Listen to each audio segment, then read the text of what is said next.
你係咪都曾經被呢句說話深深地影響過？早餐係金，午餐係銀，晚餐係銅，一日三餐一定要按時按候食，一餐都唔可以少。我哋依家生活喺一個物質前所未有咁豐富嘅時代，雪櫃裝到滿一滿，外賣平台更加係24小時隨叫隨到。但係好奇怪，我哋嘅身體反而好似越來越差，肥胖、高血壓、糖尿病、脂肪肝呢啲以前聽落好陌生嘅名詞，依家竟然變咗我哋身邊最常見嘅富貴病。今日要同大家拆解嘅呢本書叫《空腹力》，佢正正就是要同我哋揭示一個有深刻科學根據嘅健康真相。原來現代人絕大部分嘅疾病都係源於食得太多，而改善呢一切問題嘅關鍵鎖匙，偏偏就係空腹。作者石原結實醫生係日本自然醫學界嘅權威人物，佢用自己40多年的行醫經驗話我哋知，科學咁保持空腹唔單止可以幫我哋遠離疾病，更加係一種已經被廣泛研究嘅抗衰老方法。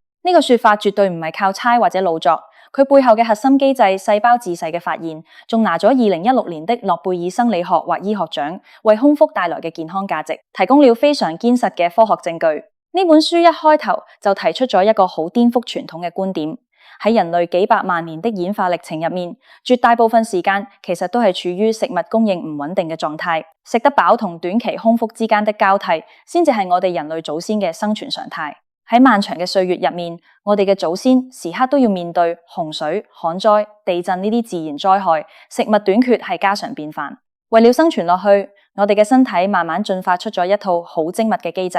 專門用嚟應付短期的飢餓，同埋高效咁去運用身體嘅能量。書入面舉咗個好貼切嘅例子，當我哋空腹，血糖跌低嘅時候，身體就會自動調動升糖素、腎上腺素、皮質醇、生長荷爾蒙等多種荷爾蒙一齊去谷高血糖，確保身體有足夠嘅能量供應。但是反過睇，當我哋食得太多，血糖成條直線飆升嘅時候，人體入面唯一能夠直接最核心去幫手降血糖嘅荷爾蒙就只有一種，嗰個就係胰島素。呢個意思係我哋嘅身體天生就具備好強大嘅能力去應付短期飢餓，但係偏偏就唔擅長去處理營養過剩呢啲現代社會先彈出嚟嘅健康問題。其實古人一早就睇通睇透呢一點。書入面提到一句健康格言：人食落肚嘅食物1/4係用嚟養活自己，其餘嘅3/4係用嚟養活醫生。呢句話喺西方已經流傳咗成1000年，最早可以追溯到古希臘醫學之父希波克拉底嘅論述，甚至連古埃及嘅醫學文獻都有記載。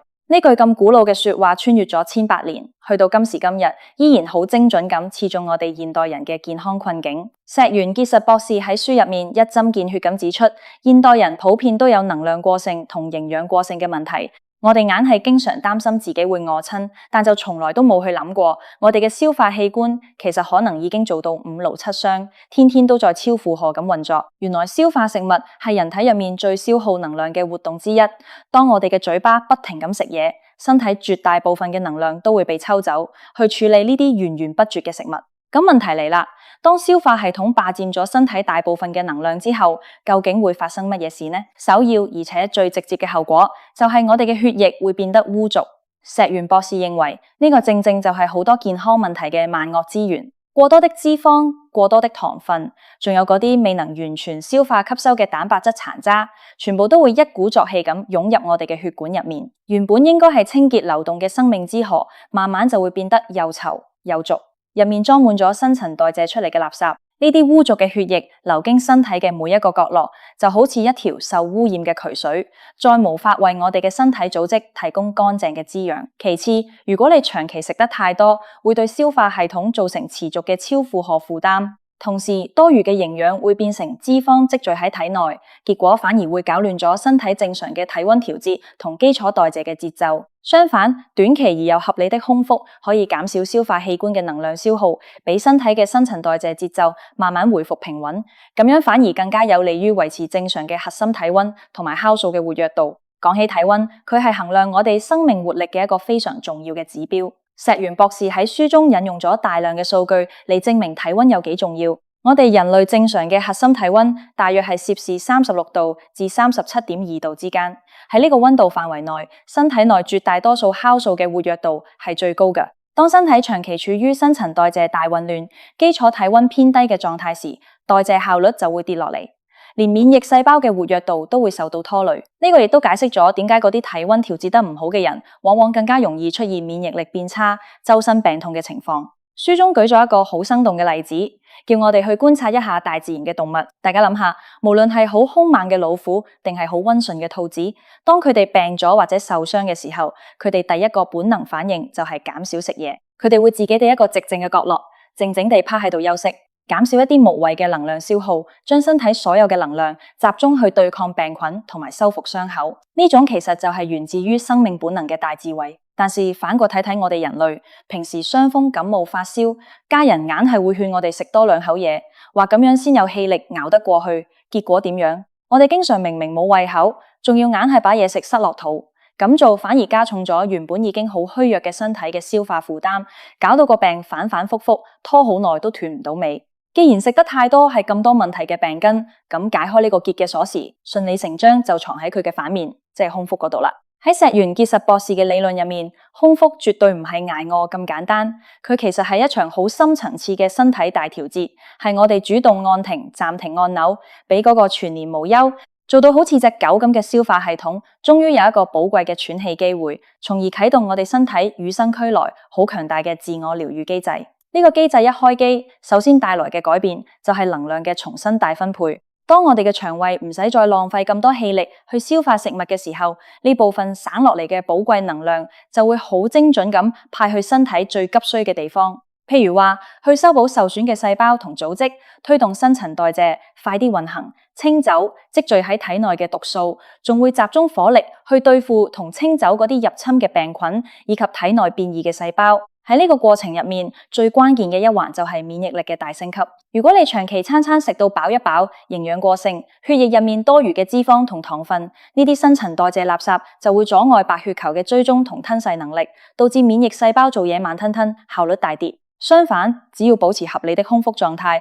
血液嘅代謝負擔就會輕好多。同時，細胞自噬嘅機制會被激活，幫手執正免疫細胞嘅狀態，嗱臨認出同埋清走病原體、老化細胞同衰壞咗嘅異常細胞。除了幫免疫系統升級之外，空腹仲可以提升一項拿過諾貝爾生理學或醫學獎嘅生理機制，嗰樣嘢就係細胞自噬。所謂細胞自噬，原理係細胞本身就自帶嘅一種基礎大掃除機制。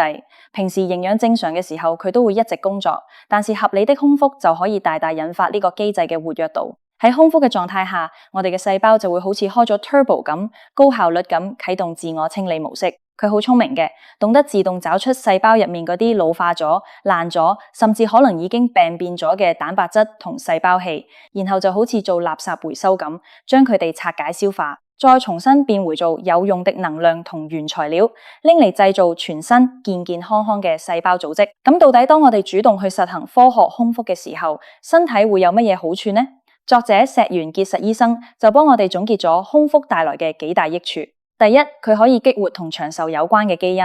喺2000年，美國麻省理工學院嘅科研團隊發現，飢餓狀態可以提升體內一種叫長壽基因家族嘅活躍度。呢類基因專門負責管住細胞嘅新陳代謝、修補同衰老過程。喺生物模型嘅研究入面，證明咗佢有潛力去幫我哋延長健康的壽命。呢個發現亦由分子層面撐起咗空腹對健康有益嘅說法。第二，空腹可以完善我哋嘅免疫功能，令到腦袋轉得快啲，冇咁易失魂，仲可以幫手排走新陳代謝嘅廢物，穩定情緒，同埋維持正常嘅基礎體溫。說到底，呢種空腹力就好似藏喺我哋身體裏面一個被人遺忘咗嘅神醫一樣，只不過喺今時今日買嘢食實在太容易，搞到我哋根本冇乜機會去叫醒佢出嚟幫手。聽到呢度，我相信好多朋友都會心思思覺得挺好，但同時心裏面又會有個疑問：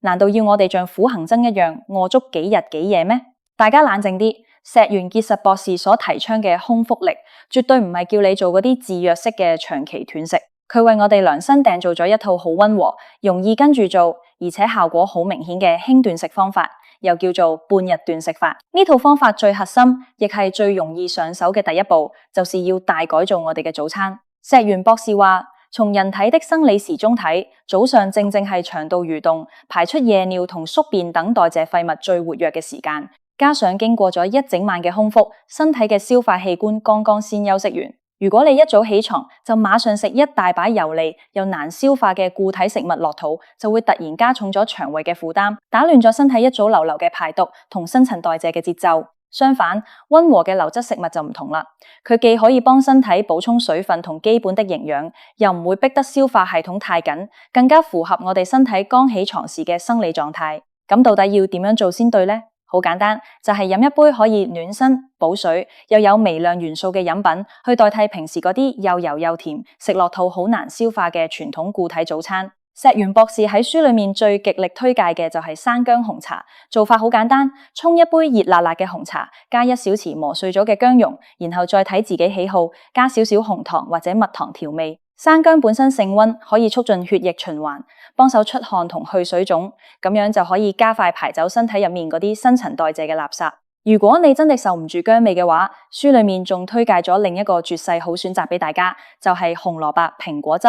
拎2條紅蘿蔔同一個蘋果一起榨汁飲，呢杯蔬果汁幾乎包辦咗現代人需要的多種維他命同礦物質，而且因為佢係流質嘅液體，腸胃幾乎唔使點出汗出力去消化，營養很快就可以被身體完完全全吸收。當你每天早上用呢杯溫和嘅嘢飲嚟做開始，由前一晚食完晚飯計起，一直到第二天下午12點左右先食午餐，咁樣就可以製造出一個維持16至18小時嘅空腹黃金期，亦即係依家好出名嘅168輕斷食法。喺呢個空腹嘅黃金時間入面，身體可以散下消化食物嘅能量，專心去清垃圾同修補細胞。對於絕大部分健康的成年人嚟講，呢套方法好溫和，又容易堅持，唔會餓到肚子痛、手痛、腳痛，亦基本上唔會影響到大家正常嘅工作同生活。當然啦，午餐同晚餐我哋係要正常咁食嘅，不過石原博士都千叮萬囑我哋，食嘢最重要食到8分飽就夠。煮食方面，盡量選用蕎麥麵、糙米飯呢啲全穀物。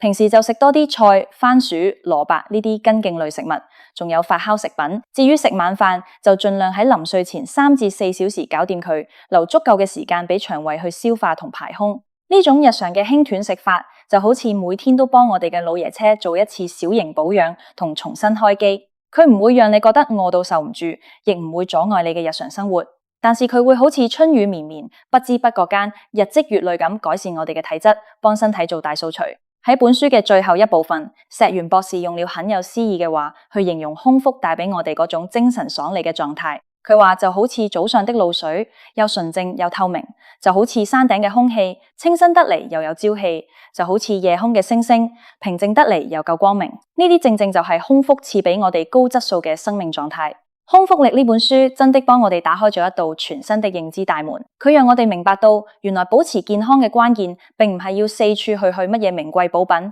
而是要向內發掘，叫醒我哋身體裏面本身就已經有嘅強大潛能。說到底，空腹力其實就係一種斷捨離嘅大智慧，就是要懂得幫身體留白，俾個機會佢自己去清垃圾，自己修補同重新開機。咁做唔單止可以幫血管大掃除，讓我哋遠離嗰啲新陳代謝出毛病嘅富貴病，仲可以幫我哋找回嗰種很久冇試過、身心好清爽、整個人充滿活力嘅健康狀態。佢時刻提醒着我哋喺呢個乜都講多嘅物質過剩年代，學會如何去做減法，用心去聽聽身體發出嘅信號，先至係通往長久健康同幸福嘅不二法門。喺節目嘅最後，我想同大家分享書裏面嘅一句金句，作為今日嘅總結。空腹就係身體賜俾我哋最溫柔嘅良藥。